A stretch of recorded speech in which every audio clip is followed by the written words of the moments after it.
Your Excellency, Mr. Mohammad Abdul Jabbar Al-Kuhaji, Vice Chairman, Bahrain Chamber,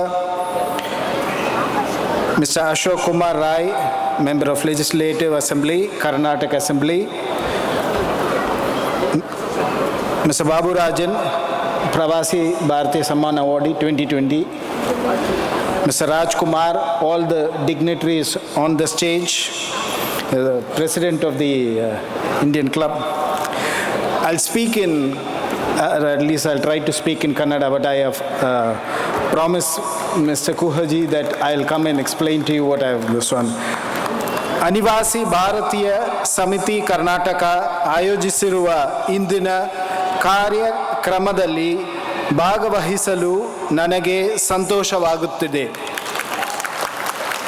ಭಾರತದಿಂದ ಆಗಮಿಸಿರುವ ಎಲ್ಲ ಗಣ್ಯ ಅತಿಥಿಗಳನ್ನು ನಾನು ಹೃತ್ಪೂರ್ವಕವಾಗಿ ಸ್ವಾಗತಿಸುತ್ತೇನೆ.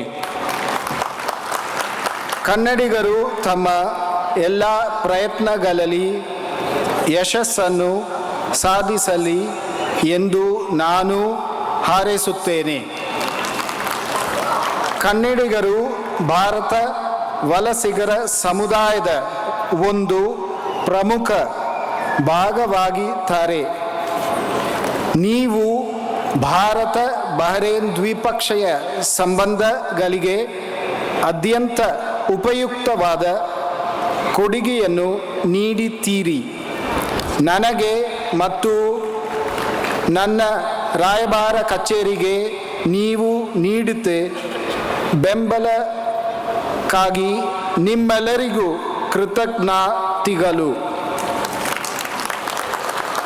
ಈ ಸಹಭಾಗಿತ್ವವು ಮುಂದುವರಿಯಲಿ ಎಂದು ನಾನು ಆಶಿಸುತ್ತೇನೆ.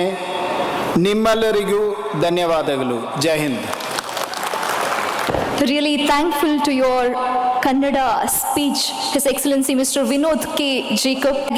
ನಮ್ಮ ಭಾಷೆ ಕನ್ನಡದಲ್ಲಿ ಒಂದೆರಡು ಮಾತನಾಡಲು ಪ್ರಯತ್ನಿಸಿ ಅದನ್ನು ಮಾತಾಡಿದಂತಹ ಶ್ರೀಯುತರಿಗೆ ಧನ್ಯವಾದಗಳನ್ನು ಸಮರ್ಪಿಸ್ತಾ ಇದ್ದೇನೆ.